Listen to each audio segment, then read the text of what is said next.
Hello students, आज हम bills of exchange के प्रॉब्लम सॉल्व करने वाले हैं, स्टार्ट करने वाले हैं। ओके, तो आपने सब जनरल देख लिया है, बिल कैसे बनता है वो भी हमने देख लिया, ड्यू डेट कैसे फाइंड करते हैं वो भी हमने पढ़ लिया है। अब हम ये करेंगे कि क्वेश्चन कैसे सॉल्व करते हैं। Okay, journal entries in the books of drawer या in the books of drawee हमें लिखना है, तो हम कैसे लिखेंगे उसको सॉल्व करने वाले हैं। ओके, बिफोर दैट हमें ये फाइंड आउट करना आना चाहिए कि इस क्वेश्चन में एंट्रीज कौन से हैं। मतलब हमारा सीक्वेंस आपको पता है, क्या क्या सीक्वेंस है। पहले क्या होगा, गुड्स सोल्ड होगा, उसके बाद क्या होगा, बिल बनेगा, फिर क्या होगा, ट्रीटमेंट होगा बिल का, राइट ना।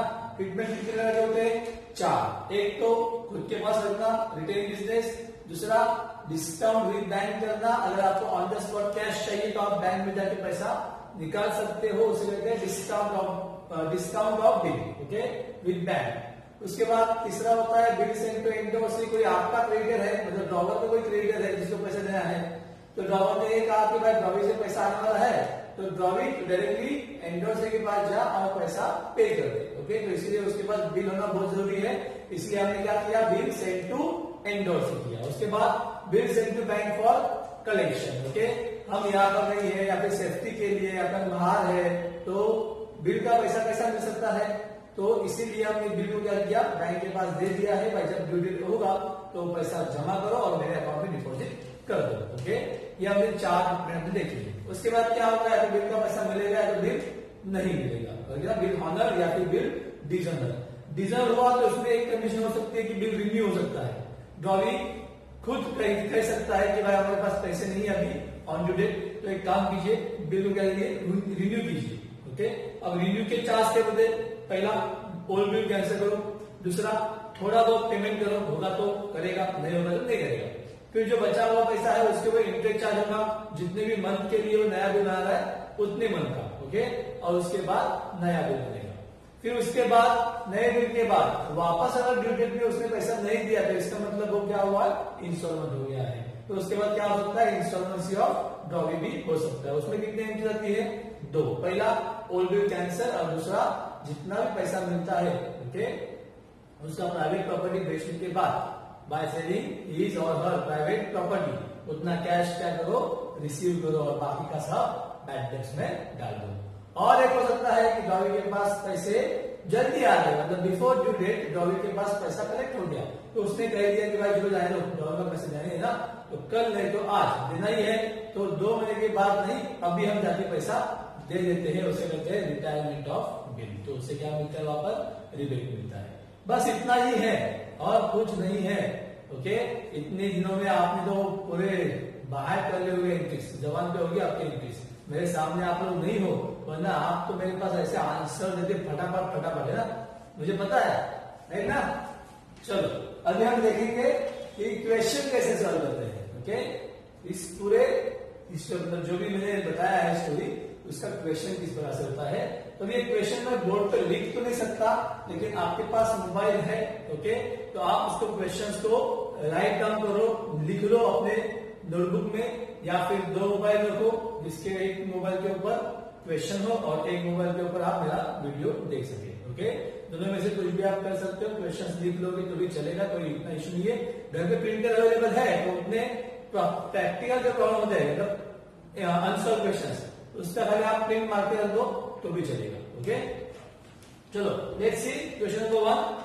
On 1st January 2020 Hemant sold goods of ₹18,500 to Nitin. Hemant ने गुड्स सोल्ड किया, किसको, नितिन को। जो गुड्स सोल्ड करता है वही बिल बनाता है कि नहीं, तो यहाँ पे हेमंत कौन होगा, ड्रॉवर होगा। हेमंत ने गुड्स सोल्ड किए, हेमंत सोल्ड गुड्स टू, किसे किया, नितिन को ना, टू नितिन। ओके, और उसके आगे लिखा कि on the same date Hemant due the bill of exchange, मतलब हेमंत ने बिल बनाया, तो हेमंत कौन हो जाएगा, ड्रॉवर। जो बिल बनाता है वो ड्रॉवर, और जिसके नाम का बनेगा वो ड्रॉवर। तो इसका मतलब ये तो कंफर्म हो गया हमारे पास कि हेमंत कौन है, ड्रॉवर, और नितिन कौन है, ड्रॉविंग। ओके, तो पहला क्या हुआ है, सोल्ड गुड्स, तो मतलब पहला एंट्री गुड्स सोल्ड का है वो आएगा यहाँ पर। ओके उसके बाद the same date Hemant due the bill of exchange, bill drawn and accepted का एंट्री आएगा। Okay on the due date the bill was duly honoured, मतलब बिल बनने के बाद उसका क्या आता है, पहला गुड सोल्ड, फिर क्या होगा, बिल बनेगा, bill drawn and acceptance receive. Okay उसके बाद क्या होता है, ट्रीटमेंट होता है। ट्रीटमेंट में साहब उन चारों में से कुछ ना कुछ लिखा होगा आपको, यहाँ पे कुछ नहीं लिखा है, राइट ना रिटेनिंग बिजनेस लिखा है, ना डिस्कवरिंग बैंक लिखा है, ना एंडोर्सिंग लिखा है, ना जेनरल कलेक्शन लिखा है। दैट मींस एज्यूम करो कि ये बिल हमारे पास ही है, मतलब रिटेनिंग बिजनेस, मतलब जहां पर कुछ भी नहीं लिखा होता अबाउट बिल, तो उसका क्या किया, then assume that that bill was retained in business, तो बिजनेस के अंदर ही है, मतलब नो एंट्री फॉर ट्रीटमेंट। समझा, रिटेन इन बिजनेस का ट्रीटमेंट का एंट्री देख लो क्या आता है, नो एंट्री। ओके तो उसके बाद हम लोग ड्यू डेट, ड्यू डेट में बिल क्या हुआ, हॉनर हो गया, पैसा मिल गया, मतलब यहाँ पे कितने एंट्री रहेंगी, 3, पहला कौन सा, गुड सोल्ड, दूसरा बिल ड्रॉन एंड एक्सेप्टेंस, और तीसरा आएगा बिल हॉनर, क्योंकि वो ट्रीटमेंट वाला एंट्री नहीं आएगा क्योंकि उसका नो एंट्री होगा, रिटेन बिजनेस है इसलिए। क्लियर, समझ में आया इतना, बहुत ही आसान, ऐसे क्वेश्चंस एग्जाम में नहीं आते। ओके चलो देखिए, तो इसका है बेसिक क्वेश्चंस है, पहले 3-4 तो बेसिक ही होंगे। लेट्स सी, डेट दिया होगा आपको 1 जनवरी 2020, अगर हम लिखते हैं 2020 जनवरी 1। Okay Hemant sold goods, goods sold का entry in the books of law, goods sold मतलब सेल्स, सेल्स का क्या आता है, क्रेडिट में इनकम है, और डेबिट में द्रव्य का नाम, द्रव्य को यहाँ पे नितिन, तो एंट्री क्या मिलेगा हमारा, Nitin account debit to bill, sorry to sales account, Nitin account debit to sales account, कितने का बिल दिया अपना, सेल हुआ है 18,500, डेबिट का डेबिट में, क्रेडिट का क्रेडिट में, डेबिट का अमाउंट डेबिट में लिखते हैं, क्रेडिट का अमाउंट क्रेडिट में लिखते हैं। ओके नरेशन आएगा, bill goods sold on credit, उधारी पे गुड्स बेचा है। Narration is compulsory, okay for every general entry, each and every general entry narration is compulsory, narration नहीं तो मार्क्स भी मिलेगा, याद रखना। ये हो गया अपना पहला एंट्री, समझा इतना। फिर आगे सेकेंड एंट्री बोला on the same date Hemant due the bill of exchange, Hemant ने बिल ड्रॉ किया, मतलब बिल ड्रॉ एंड एक्सेप्टेंस का एंट्री, तो उसी दिन बोला है, उसी दिन बोला है तो जनवरी वही आएगा, बिल ड्रॉन एंड एक्सेप्टेंस का entry in the books of drawer, क्या आता है, ये ड्रॉ भी हट जाएगा यहाँ से, ये क्रेडिट में आएगा, और उसकी जगह पे क्या आएगा, बिल रिसीवेबल आएगा, तो एंट्री कैसे बनेगा, bill receivable account debit to क्या आएगा, ड्रॉवी का नाम। अब ड्रॉवी की लिस्ट में से निकल गया, ये ड्रॉवी के लिस्ट में से निकल गया, और किसके लिस्ट में आया है, बिल रिसीवेबल के। ओके अमाउंट उतना ही रहेगा, खाली उसको एक जगह से निकाल के दूसरी जगह पर हमने शिफ्ट कर दिया बस, बाकी कुछ नहीं। Bill drawn and acceptance received,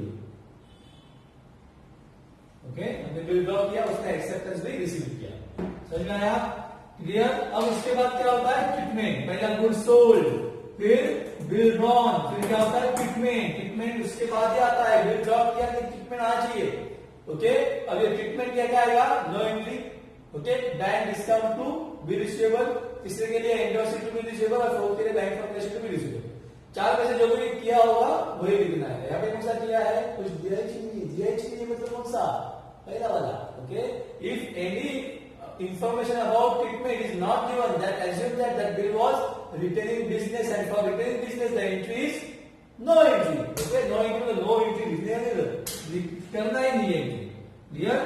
अब उसके बाद क्या हुआ, on due date bill was duly honored, चलो अच्छी बात है, ड्यू डेट फाइंड करो, आपको मैंने सिखाया है, कितना मंथ है, 2 months, 2 months जनवरी 1 के बाद, जनवरी के बाद फरवरी मार्च, मार्च तो कंफर्म हो गया, और इसमें 3 दिन क्या होगा, ऐड होगा, मतलब कितना होगा, मार्च 4। ड्यू डेट पता है कैसे करते हैं, 2 मंथ मतलब जनवरी के बाद सेकेंड और थर्ड, जनवरी के बाद 2 months, फरवरी मार्च, मार्च तो कंफर्म हो गया, और तारीख में 3 दिन क्या होते हैं, ऐड होते हैं, तो 1 + 3 4। यहाँ पे बिल का पैसा मिला है, बिल किसके पास है, अपने पास है, तो ड्रॉवी कहां पे आएगा, हमारे पास आएगा, रिटर्न इन बिजनेस में आएगा, मतलब हमारे पास आएगा। तो ड्रॉवी आया, उसने मुझे कैश दिया, मैंने उसको बिल दिया, तो कैश आया, बिल गया, तो एंट्री बनेगा cash account debit, okay, to bill receivable account, okay. Amount of bill वही रहेगा, कोई चेंजेस नहीं है। Bill honoured on due date, हो गया, खत्म, बस इसको टोटलिंग करो, डेबिट का और क्रेडिट। समझा इन द बुक्स ऑफ ड्रॉवर, कोई डाउट? ये तो इजी है, ये एग्जाम में नहीं आएगा, याद रखना। तो अभी इन द बुक्स ऑफ ड्रॉइंग जो मैंने बोला है ना, give journal entry in the books of Hemant and Nitin, तो ये अभी नितिन का रहता है, ये अभी लिख पाओगे ना, date, particulars, LF, ledger folio, पता है ना लेजर फोलियो, जर्नल है तो आएगा ledger folio, debit amount, credit amount, okay, वही वहां पे मेंशन कर दो। ऊपर हम लिखेंगे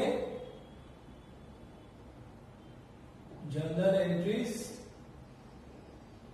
इन द बुक्स ऑफ, कौन है अभी, नितिन, नितिन कौन है, ड्रॉवी है, ओके, नितिन कौन है, ड्रॉवी है।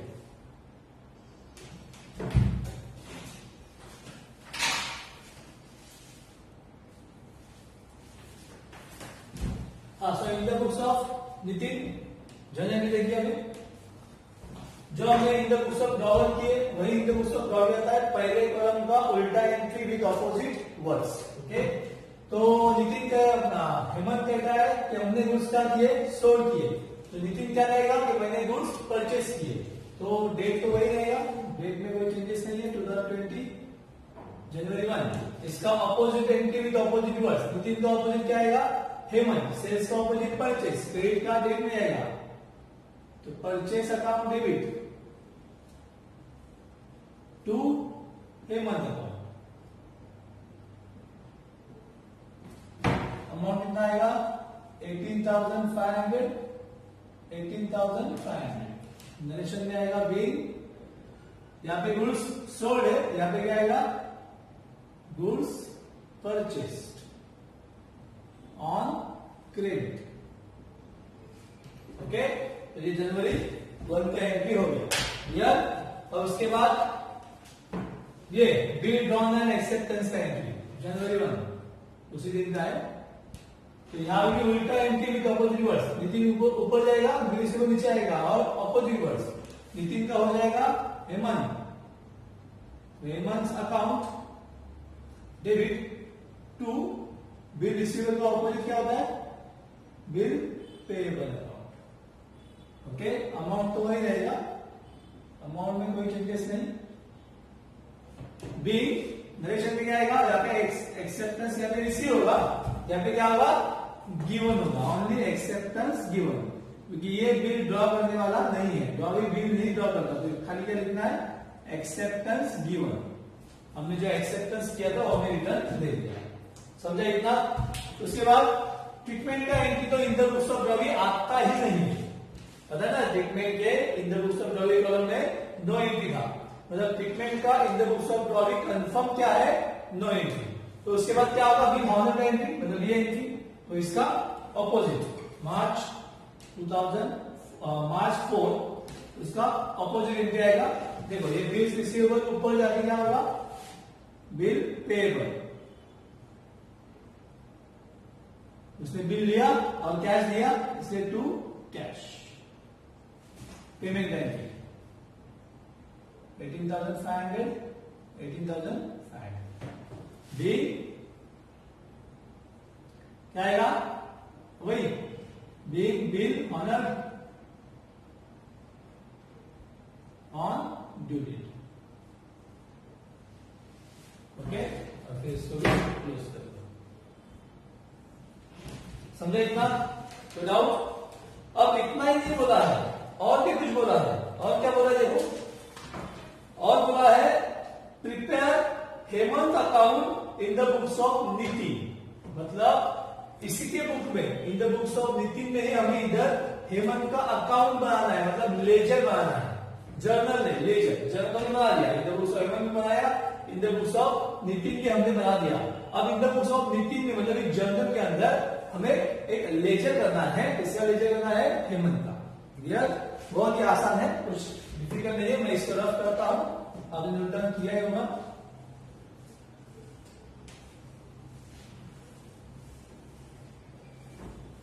अभी हम ड्रॉ करते हैं इन the books of Nitin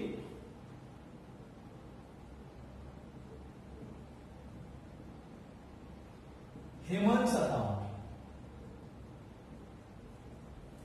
Hemant का अकाउंट ड्रॉ करना है, मतलब लेजर करना है। तो लेजर में बताया दो पार्ट होते हैं, डेबिट साइड और क्रेडिट साइड।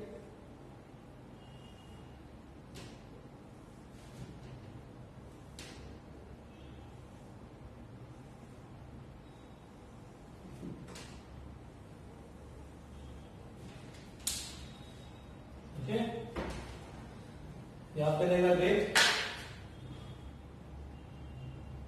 ये डेबिट साइड है और ये क्रेडिट साइड। डेट पर्टिकुलर्स बोलो, पता है आपको, 11 में पढ़ा है आपने। यहाँ पे क्या आता है? यस, जेएफ होता है। जर्नल में एलएफ होता है और लेजर में जेएफ होता है। यहाँ पे अमाउंट इन रुपीज, ये डेबिट का हो गया। अब क्रेडिट के लिए भी सेम, डेट पर्टिकुलर्स, यहां पर भी क्या होगा? जेएफ और अमाउंट इन रुपीज। समझा इतना? कोई डाउट? अब हेमंत आपको कहा दिखा दे रहा है, यहां पर बस दो ही में है। ओके, उसी का अकाउंट बनाना है, बहुत ही सिंपल। देखो यहां पे एक बात याद रखनी है, अब ये जो है, ये मैं जो लिख रहा हूं, ये इस सम के लिए नहीं है। ओके, चलो एक बात काम करें, उसको मैं बाद में लिखता हूं, जब आएगा तब बता दूंगा, कंफ्यूजन नहीं चाहिए। तो यहाँ पे चलो पहला एंट्री क्या होता है? गुड्स सोल्ड का, तो यहाँ आएगा परचेस टू हेमंत। तो हमने हेमंत को ओपन किया हुआ, तो ये परचेस कहां पे जाएगा? कहां पर है अभी फिलहाल? डेबिट में है। जर्नल में डेबिट, मतलब लेजर में कहां पे जाएगा? क्रेडिट में। जर्नल से लेजर में जाते हो तो अपोजिट डायरेक्शन में जाते हो, बराबर ना?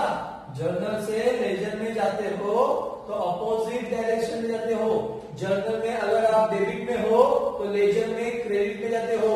जर्नल में क्रेडिट में हो then transfer to ledger in debit side. Okay, तो ये जर्नल है, ये लेजर है। ये परचेस अकाउंट डेबिट में है तो यहाँ पे क्रेडिट में आएगा। जब परचेस टू हेमंत लिखा हुआ है और हमने हेमंत का अकाउंट ओपन किया है तो इसे ट्रांसफर नहीं करना है, ये ट्रांसफर नहीं होगा, इसके बुक में जाएगा, मतलब उसके घर के अंदर हो जाएगा। उस घर को कहीं दूसरी जगह पे शिफ्ट नहीं करना है।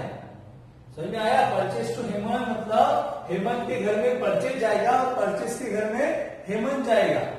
समझ में आया? तो हेमंत को ट्रांसफर करना है तो परचेस अकाउंट होना चाहिए, जो अभी हमारे पास नहीं है। अब हेमंत अकाउंट ओपन किया हुआ है तो क्या ट्रांसफर करेंगे हम? परचेज। जिसको ओपन किया है उसको छोड़ के बाकी दूसरा जो है उसको शिफ्ट करना है।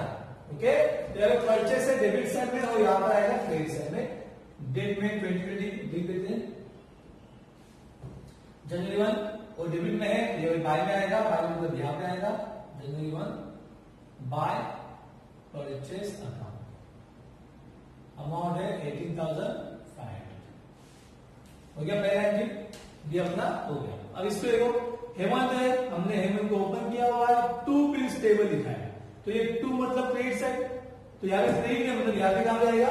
डेबिट में आएगा। तो हेमंत टू बिल्स टेबल, तो यहाँ पे आएगा जनवरी 1 टू बिल्स टेबल। और हमें टू वाले एंट्री जो होते ये भी होते हैं, सब ये टू टू टू, उनके अकाउंट में टू यहाँ पे आएगा और ओ वाले जो है वो बाय आएंगे। यार 18,500 ये हो गया टैली, बस कुछ नहीं। 18,500 करो, सिंपल बेसिक प्रॉब्लम था। ओके, तीन ही एंट्री थी। ऐसे क्वेश्चंस एग्जाम में नहीं आते, जस्ट फॉर इंफॉर्मेशन कि आपको एक्चुअल में करना क्या है। क्लियर? ऐसे आगे 2-3 सम जो है ऐसे ही है, थोड़े से इजी। क्लियर? तो इतना आप नोट डाउन कर लो, सेकेंड्स में लिखते हैं।